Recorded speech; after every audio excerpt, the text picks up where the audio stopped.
네, 안녕하세요. 데일리아드 이슈 김전희입니다. 오늘도 시작 전에 구독과 좋아요, 그다음에 댓글 남겨주시고요. 즐거운 11월 13일 금요일 데일리아드 이슈 시작하겠습니다. 먼저 국내외 크고 작은 이슈를 알아보는 오늘의 테마 스케줄입니다. 먼저 첫 번째 스케줄은 마스크 착용 의무화 본격 시행입니다. 대중교통이나 공동시설에서 마스크를 착용하지 않으면 10만 원의 과태료가 부과되는 법이 10월 13일부터 한 달 동안 계도 기간이 있었는데요. 이후 오늘 11월 13일부터 본격적으로 시행될 예정입니다. 마스크 미착용 적발 시 바로 과태료가 부과되지는 않지만 제대로 착용해달라는 관리자의 요청을 거부할 경우 과태료를 부과해야 됩니다. 밸브형이나 망사형 마스크도 과태료 대상이라고 하니까요. 이 점 참고해 주시고 이제 마스크 착용은 나와 상대를 배려하는 매너로 자리 잡고 있는 것 같아요. 답답하지만 그래도 모두의 안전과 건강을 위해서 마스크 착용은 꼭 잊지 말아주세요. 네, 이어서 백화점 겨울 정기 세일입니다. 롯데백화점과 신세계백화점 등 백화점 3사에서 오늘부터 11월 29일까지 겨울 정기 세일을 진행할 예정입니다. 이달 들어서 날씨가 쌀쌀해지면서 업계에서는 상당한 기대감을 나타내고 있습니다. 침체에 빠져있던 패션 업계가 되살아날 수 있을지 주목이 되고 있는데요. 각 백화점마다 테마별로 세일을 하고 있다고 하니까요. 소비자들은 이번 세일 기간에 보다 저렴한 가격에 물건을 구입하고 또 백화점 입장에서는 꺼져가는 소비 불씨가 되살아나는 계기가 되었으면 좋겠습니다. 네, 마지막으로는 오늘은 하나기술의 공모 청약이 있습니다. 하나기술은 2차 전지 제조업체인데요. 공모가는 35,000원으로 확정이 됐습니다. 주관사는 하나금융투자가 맡았다는데요. 과연 경쟁률은 얼마나 될까요? 네, 지금까지 오늘의 테마 스케줄이었습니다. 네, 오늘 국내 증시는 백신 기대감에 대한 효과가 이어지지 못하고 양지수 모두 동반 하락세를 보였습니다. 미국의 코로나19 확진자가 급증하면서 우려가 더욱 커지고 있습니다. 자세한 장마감 지수는 화면으로 살펴보시죠.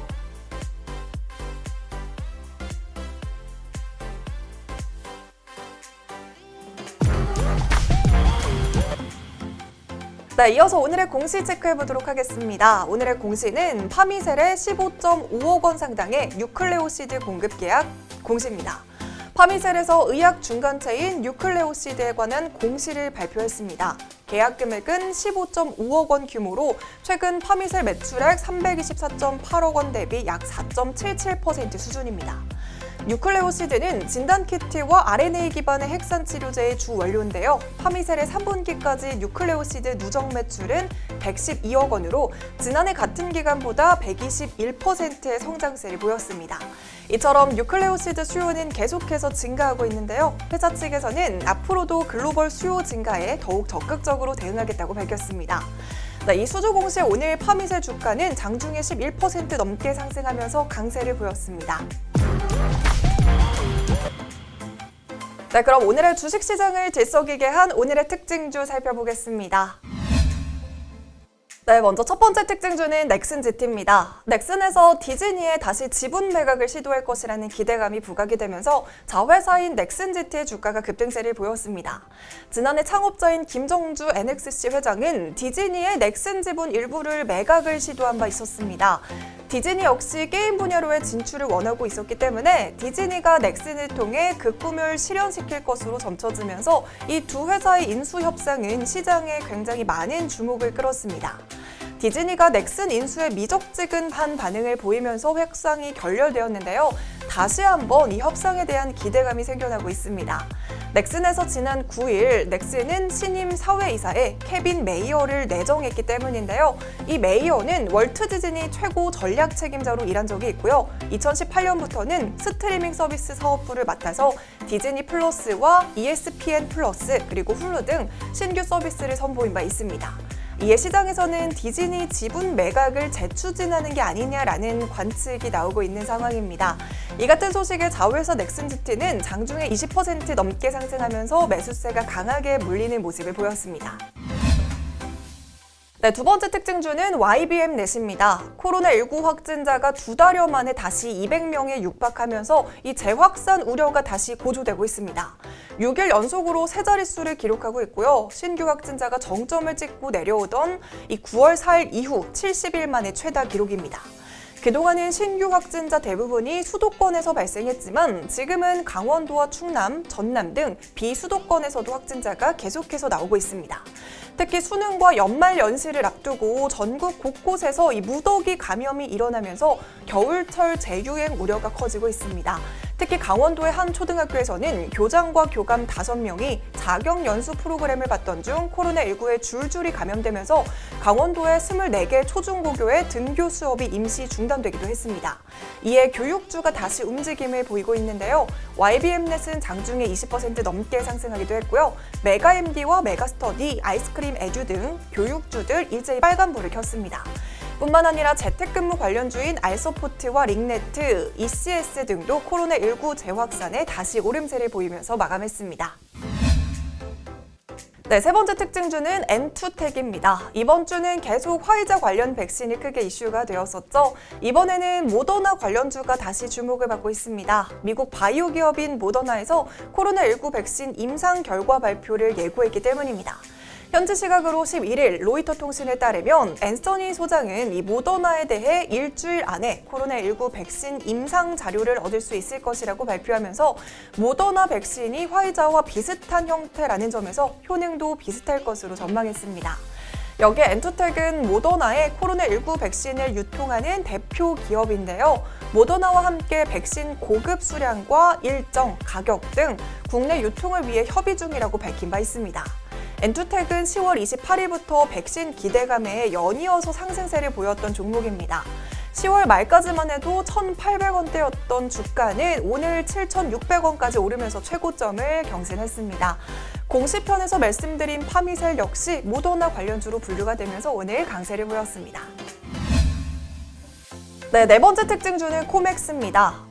청와대 국민청원 게시판에 하나의 글이 올라왔습니다. 바로 유도분만 과정에서 신생아가 사망한 사고와 관련해서 수술실 등 CCTV 설치를 요구한다는 청원이었습니다. 이 청원에는 신생아 사망 사고에 대한 진상 규명과 의료진 처벌, 분만실과 신생아실, 수술실에 대한 CCTV 설치 의무화와 의료사고 소송 중인 의료인의 의료 접종사 금지 등을 요구하고 있는데요. 현재 총 20만 8천여 명이 동의 중인 상황입니다. 정부에서도 입법을 위한 논의 과정에 적극적으로 참여하겠다는 의지를 밝혔습니다. 이런 소식에 보안 솔루션 업체인 코맥스가 강세를 보였는데요. 장중에 22% 넘게 상승하면서 어제 4,000원대에서 종가를 형성했던 이후 오늘은 6,000원의 최고점을 찍기도 했습니다. 네, 그럼 본격적으로 오늘의 핫이슈 알아보겠습니다. 오늘의 핫이슈는 아시아나항공, 한진그룹의 인수되나입니다. 아시아나항공은 올해 계속해서 매각과 관련한 이슈가 있었습니다. HDC 현대산업개발과 매각 협상을 진행하다가 결국 최종적으로 무산이 된 바 있었는데요. 이번에는 한진그룹에서 아시아나항공의 인수를 검토한다는 소식이 전해졌습니다. 구체적으로는 한진그룹이 아시아나항공의 채권은행인 산업은행의 자금 지원을 통해 아시아나항공 지분 30.77%를 인수하는 방안이 검토되고 있는 것으로 알려졌습니다. 만약 이 두 기업이 합치게 된다면 글로벌 항공시장에서도 경쟁 우위를 차지할 수 있습니다. 지난해를 기준으로 대한항공과 아시아나항공의 매출은 각각 12조 6,834억 원과 6조 9,658억 원으로 합산 매출은 19조 6,492억 원에 달하고 있습니다. 또한 두 항공사가 운영하고 있는 총 항공기수 역시 300대가 넘어서면서 저비용 항공사를 모두 합친 국내 시장 점유율은 54%를 넘어서 과점 지위를 확보할 수 있습니다. 이렇게 대한항공과 아시아나항공의 합병이 성사될 경우 세계 10위권의 초대형 항공사가 탄생하게 되는데요. 이런 소식에 두 기업들의 주가가 엇갈리고 있습니다. 먼저 한진칼은 장중에 10% 넘는 낙폭을 기록했는데요. 코로나19 등으로 항공 업황이 위축되면서 아시아나항공 인수에 대한 부담이 커지지 않겠냐라는 우려 때문입니다. 앞서 아시아나항공 인수를 추진했던 HDC 현대산업개발도 지난 9월에 예비 입찰에 참여했다는 소식이 전해진 당일 9% 넘는 낙폭을 기록했고요. 이후에 단 한 번도 이전 주가를 회복하지 못한 상황입니다. 반대로 아시아나를 비롯해서 금호산업과 아시아나항공, 에어부산은 모두 강세를 보였습니다. 아시아나 주주 입장에서는 HDC 현대산업개발로의 매각이 무산된 이후 다시 실적 개선이 이루어질 수 있다라는 기대 때문입니다. 반면에 한진그룹 경영권을 놓고 조원태 회장과 대립했던 KCGI가 한진칼의 아시아나항공 지분 인수설에 대해서 부정적인 의견을 내놨습니다. 한진칼의 아시아나항공 지분 인수는 고객 피해와 주주 그리고 채권단의 손실로 이어질 수 있다라는 주장인데요. 재무적으로 최악의 위기 상황을 겪고 있는 아시아나항공을 한진그룹에 편입시키는 것은 이 임직원의 고용과 항공 안전 문제 등 고객들의 피해와 주주 그리고 채권단의 손실로까지 이어질 수 있다고 우려를 하고 있습니다. 아직 구체적인 내용은 더 나오지는 않았지만 일단 아시아나 인수 이슈가 다시 떠오르면서 오늘은 다시 아시아나항공을 비롯한 금호산업 우선주, 에어부산 모두 빨간불을 켜면서 마감했습니다. 네, 오늘 제가 준비한 소식은 여기까지입니다. 이 영상들 아직 안 보셨다면 함께 시청해주시고요. 오늘도 시청해주신 모든 분들 고맙습니다.